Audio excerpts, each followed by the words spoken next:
Good afternoon, good evening, students. I hope you're doing good. Welcome back to the channel. Today, we're back with another video concerning sociolinguistics. We will tackle two chapters today. The first one entitled The Notion of Speech Community, and the second one, Language and Social Class. In the first chapter, we are going to define what do we mean by speech community, and we will also define the notion of communicative isolation. After that, we will move to language and social class. We will define what do we mean by social class and what are the variables of social class, or if you want to call them the features or the most important features that define social class. And then we will move to some specific notions such as overt prestige, covert prestige, and barriers and distance. We will round off with social stratification and a famous study by William Labov in 1972, which will demonstrate the notions that we will have explained by the end of the lecture. With that being said, as usual, I invite you to like the Facebook page of this channel in order to be notified whenever I post something new, and also subscribe to my channel if it's not already done. That would encourage me to do more to help you out during the period of exams. Alright, we shall start with speech community. What do we mean by speech community? It is a group of people, and this group of people live in the same society. Okay, so if they live in the same society, they must share a linguistic norm or linguistic norms in plural. These communities can belong to villages, towns, and countries, for instance.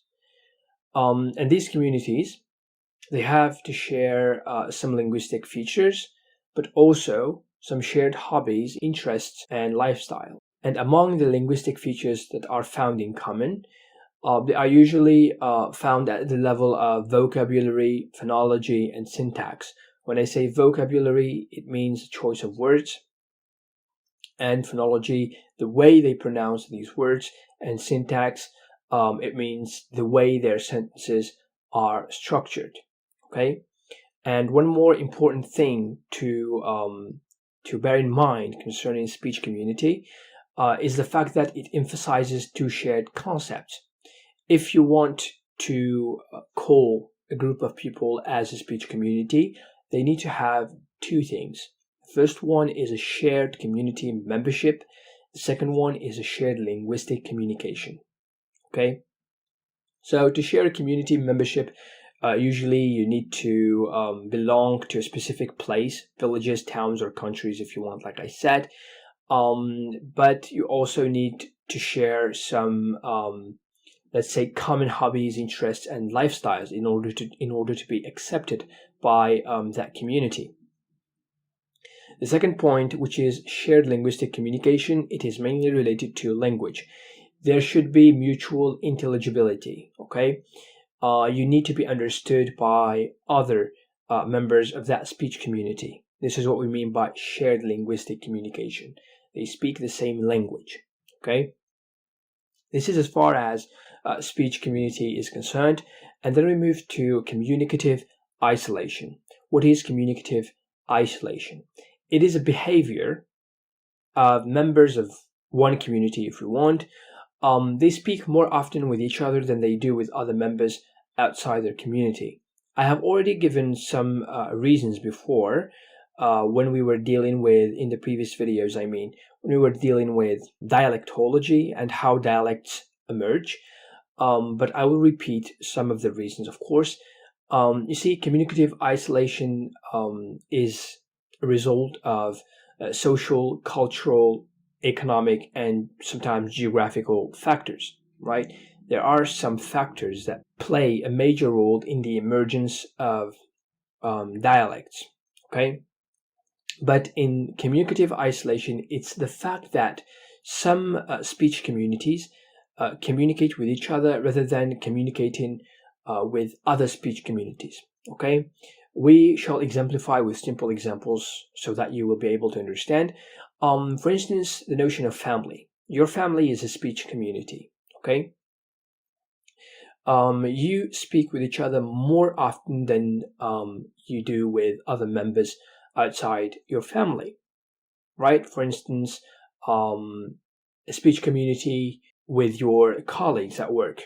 So you speak more with your family than you speak with your colleagues, right?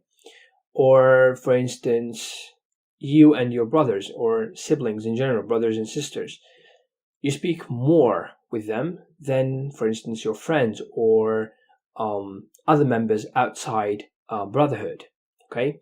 And what happens usually when you try to communicate outside your speech community, you try to adjust your language, okay?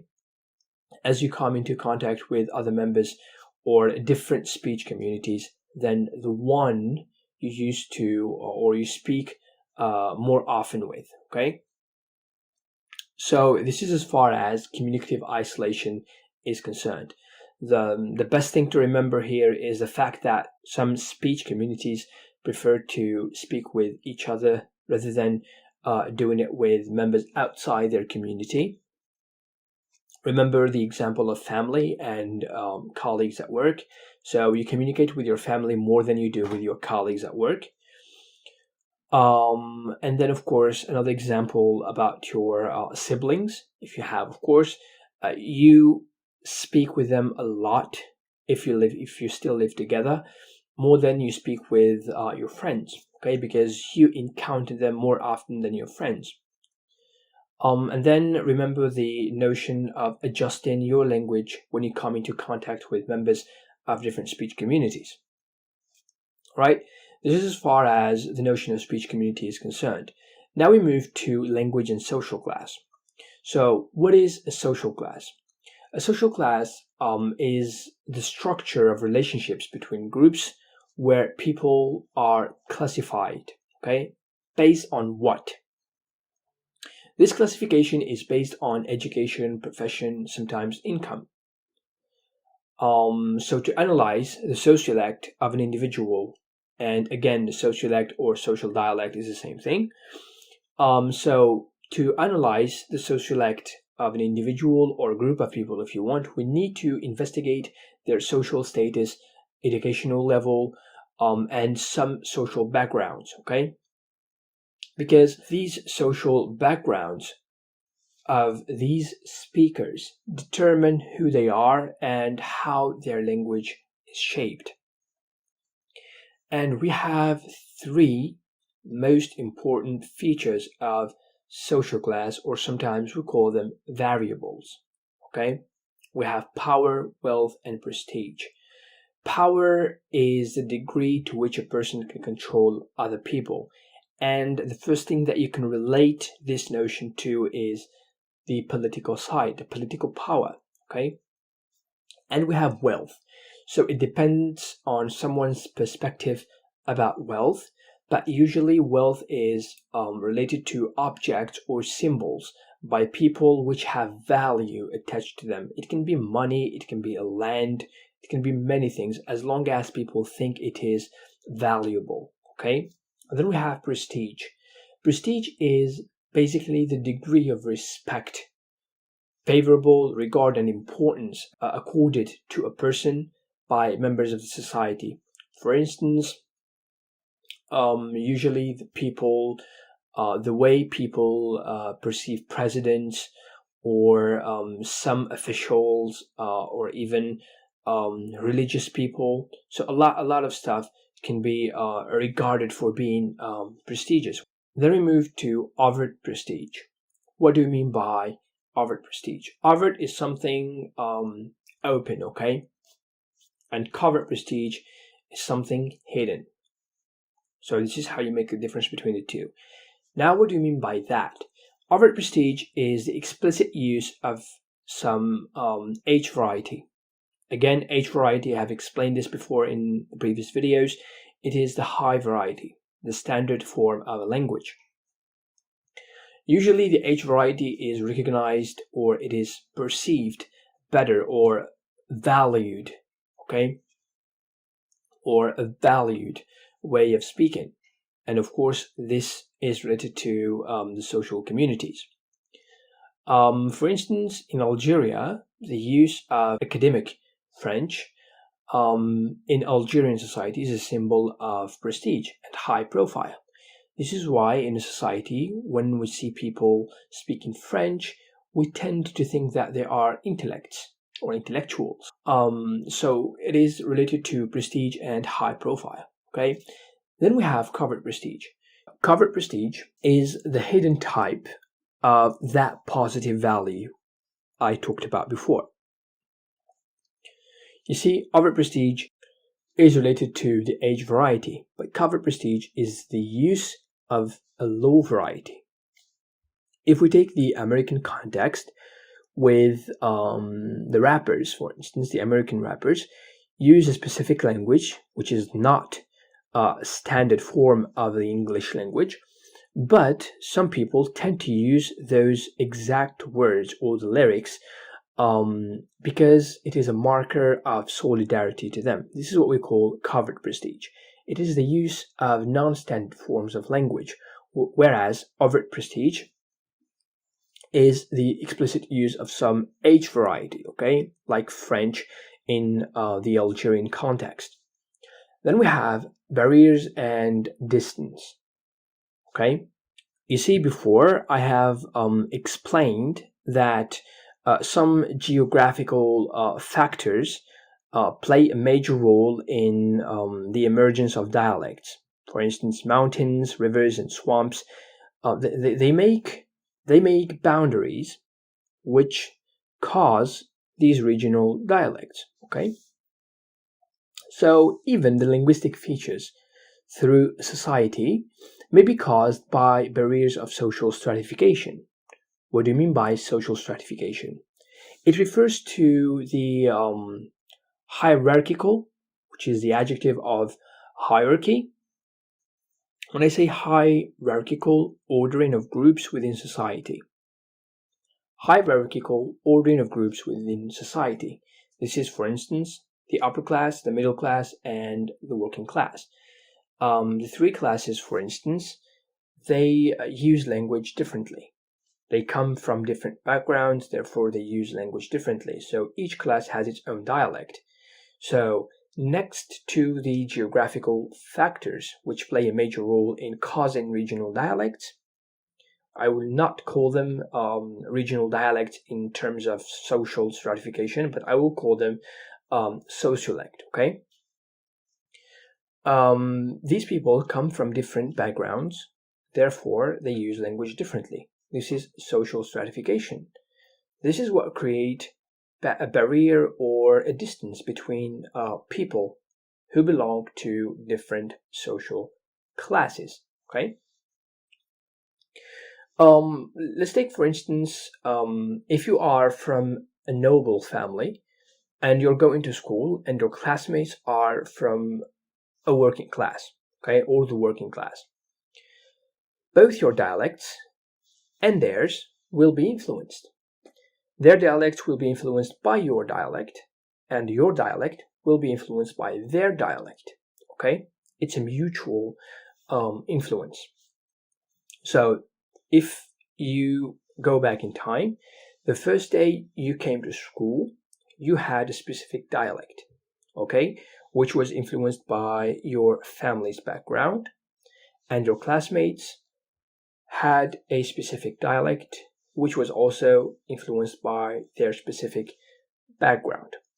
But if you take 5 years onwards, you will have a different dialect from your family because your dialect was influenced by the one of your classmates. The same thing goes with your classmates.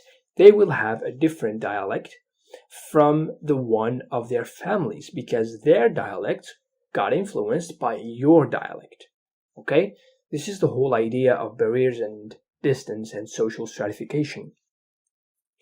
So, to demonstrate the notion of language and social class and the way people use language differently, I will read an excerpt of my teacher, which is the explanation of a famous study by William Labov in 1972.